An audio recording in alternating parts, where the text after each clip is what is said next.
everyone, and welcome to English Pod. My name is Marco. My name is Catherine, and today we're talking about something that is, well, not so fun when it happens. That's right. Today we're going to talk about those situations where people are trying to take advantage of us. All right, they're lying to us so they can take our money. Let's take a listen to today's dialogue, and when we come back in a moment, we'll be talking about some of these words and phrases that you're about to hear.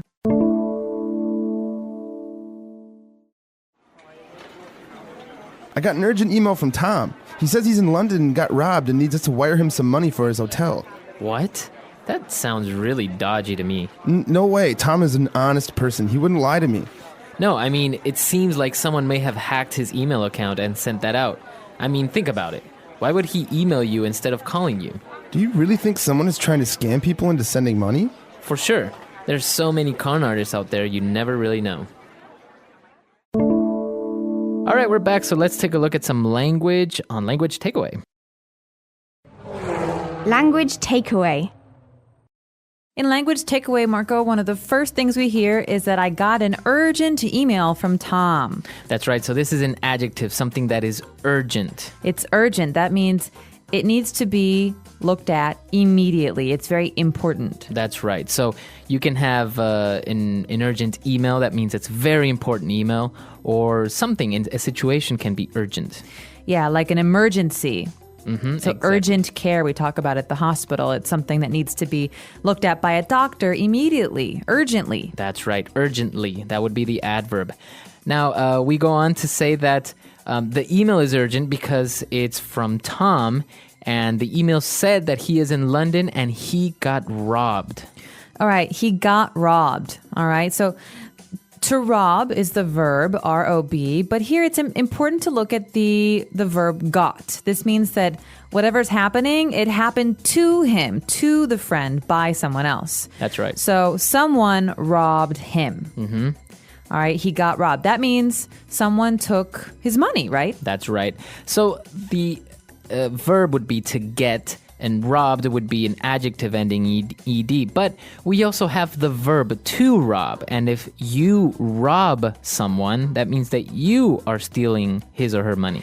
Yeah, if I rob Marco, it means I take Marco's money from him. But if I got robbed by Marco, it means he took my money. That's right. So remember, if you use the verb to rob by itself, that means that you are doing the action or someone is stealing from another person. But if you get robbed or a person got robbed, that means he or her got money taken from him. Mm-hmm. Now, the friend got robbed. Someone took his money, and we've been asked to wire him some money. Okay, to wire money. That's right, to wire money. And this basically means to send money. It's a very old way or form of sending money. Basically, you're sending money electronically. Mm-hmm. You don't actually buy an envelope and put some money in it and send it in the mail. You go to a bank or Western Union and you transfer the money electronically. That's right. So to send an electronic transfer of money, we usually say you wire someone some money. Yeah, I'll wire it to you. That's right. All right, now continuing on, the main topic about today's lesson is about people trying to scam other people. All right, here the verb to scam means to lie or to be dishonest with someone so that you can take their money or to take advantage of them. That's right. So to scam means to take advantage of someone, to lie to someone. But you also have a scam, a noun, which is, a situation where people are trying to take your money. So a very famous scam might be people in a big city like Paris saying, oh, I'm a tourist, I'm lost, can you help me? Can you give me some money to go to the train station? And really, these people, they're not lost. They just want you to give them money. That's right. So this is called a scam. And what they're doing is they are trying to scam you. That's right. And so we actually have a word for these type of people. We say they are con artists. They are conning you.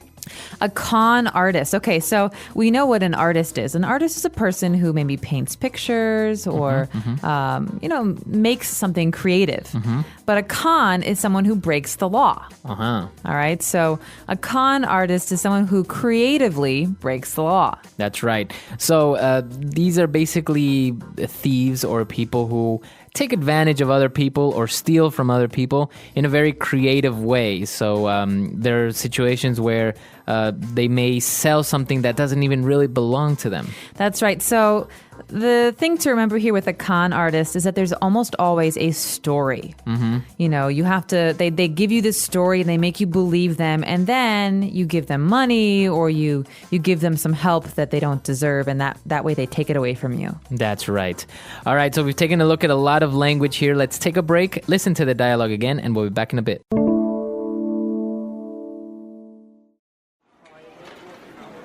I got an urgent email from Tom. He says he's in London and got robbed and needs us to wire him some money for his hotel. What? That sounds really dodgy to me. No way. Tom is an honest person. He wouldn't lie to me. No, I mean, it seems like someone may have hacked his email account and sent that out. I mean, think about it. Why would he email you instead of calling you? Do you really think someone is trying to scam people into sending money? For sure.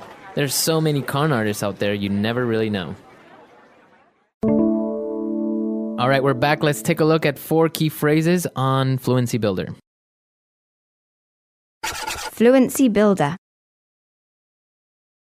So we've got 2 friends who are talking. One friend says that they got an urgent email from Tom, and the other says, wow, that sounds really dodgy to me. That's right. So if something sounds dodgy or something is dodgy, it means it doesn't really sound believable or correct or legal. That's right. So maybe I can't trust it. Right. Something is dodgy if it doesn't sound like something I would want to trust. And right. I think you can say it about a situation. Mm-hmm. So this robbery, it sounds quite dodgy. Mm-hmm. You can also say it about food, right? Right. This food is looks kind of dodgy. It means it doesn't really look safe. Yeah, maybe I'll be sick if I eat it. So it's quite dodgy looking. Right. Or even a person can look dodgy. So maybe that person is not really someone you want to trust. A con artist doesn't always look dodgy, but if a person looks dodgy and they ask you for money, probably shouldn't give them any money. Exactly. All right, so that's dodgy. Now, the person answers by saying, no way. You know, Tom is an honest person. He wouldn't lie to me. He's not dodgy. No way.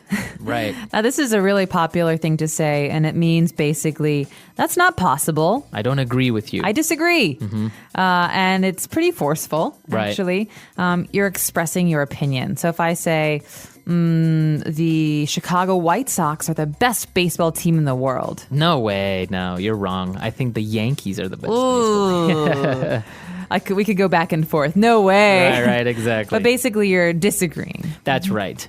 Now, the situation evolves around the fact that someone may have hacked Tom's email account and send out that email. All right, so the phrase here would be to hack an account or to hack a website. Mm-hmm. It's important to remember that the verb to hack is pretty recent. We talk mostly about computers and the internet when we talk about hacking. Right. And it means to gain access, all right, to go into somebody's account without permission. Right. Like, so maybe illegally or like you said, without permission. So if your email account gets hacked, it means someone else accessed it without your permission or illegally.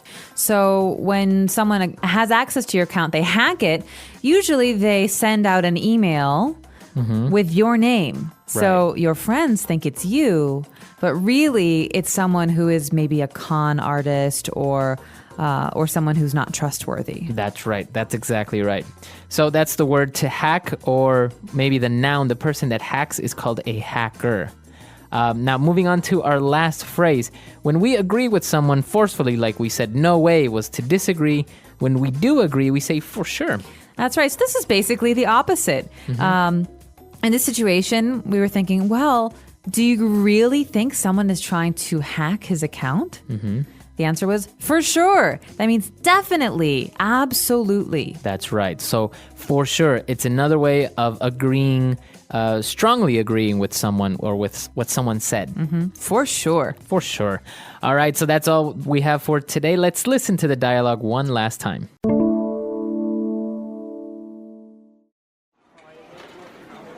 I got an urgent email from Tom. He says he's in London and got robbed and needs us to wire him some money for his hotel. What? That sounds really dodgy to me. No way. Tom is an honest person. He wouldn't lie to me. No, I mean, it seems like someone may have hacked his email account and sent that out. I mean, think about it. Why would he email you instead of calling you? Do you really think someone is trying to scam people into sending money?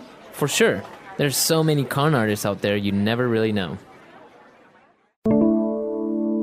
All right, we're back. So talking about scams and con artists, in China, there is actually a very, very, very famous scam involving tea. That's right. And this is something that you might experience in Beijing or Shanghai or any big city. I hope you don't. But basically, as a tourist, you're traveling around. You go to a major tourist site like Tiananmen or the People's Square in Shanghai. Mm-hmm. And some other tourists, some Chinese tourists, they come to you and they say, hello, where are you from? Are you traveling here? We're traveling too. Right. And then after about half an hour, maybe 1 hour of talking, they say, hey, we were thinking about going to have some tea. There's a tea festival. Would you like to come with us? Right. And you go and you drink some tea and you chat and you think, wow, I've made some nice new friends. These people are very nice.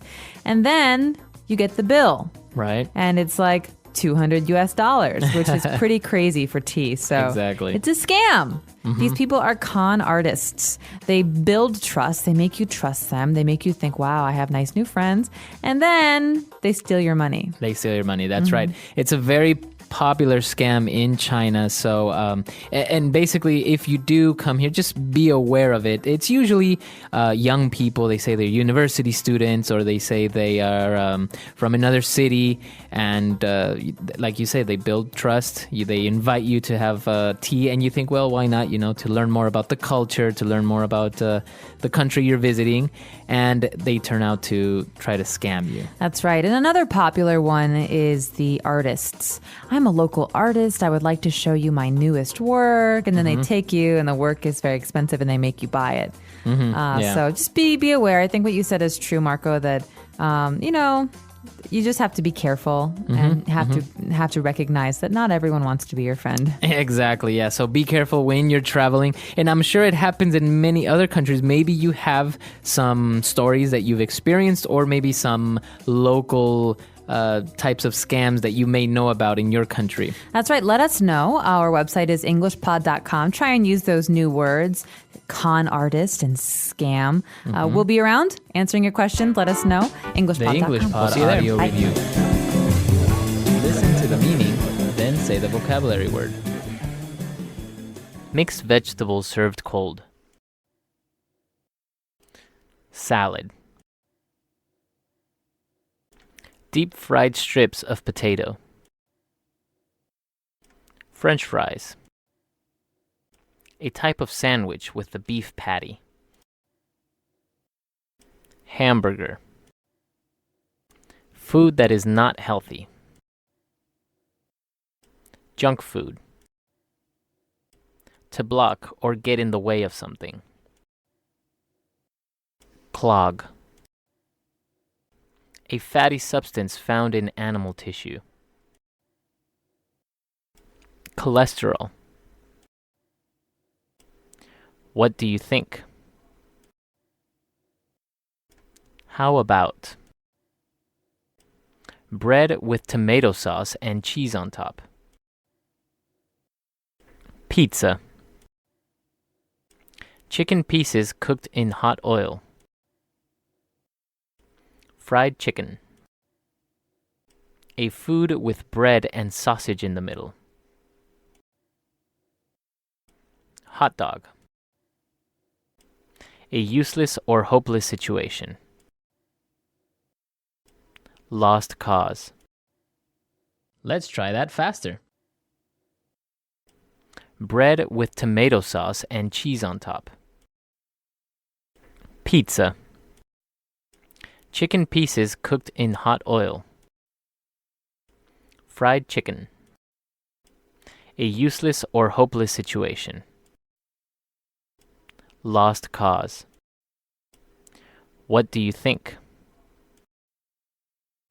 How about a food with bread and sausage in the middle?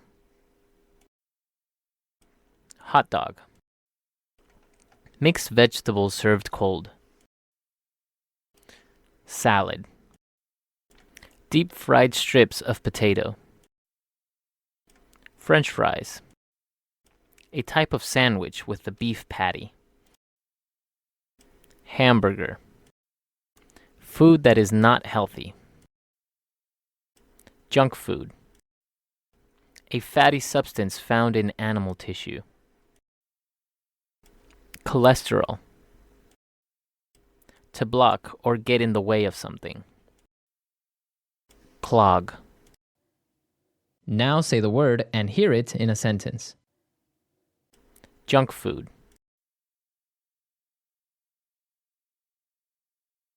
I have junk food 1 or twice a week. Junk food.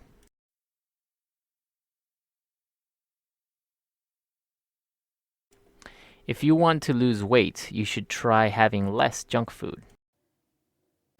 Junk food.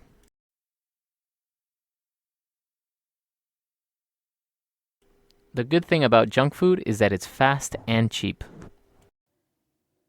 Clog. The water pipes in my house are clogged. Clog.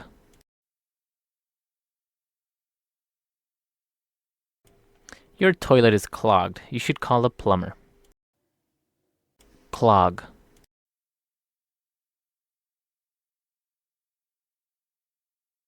I am worried that eating all these fatty foods will clog up my heart. Cholesterol. Eggs are high in cholesterol. Cholesterol.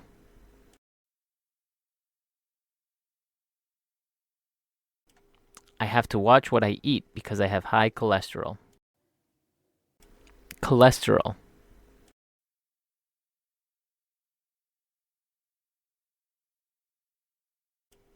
It is dangerous to have high cholesterol levels because it can lead to health complications. How about? How about we go to the movies instead? How about? How about I cook and you clean the house? How about? How about we go on vacation this year? Lost cause. This company is a lost cause. Lost cause. He doesn't want to be helped. He is a lost cause. Lost cause.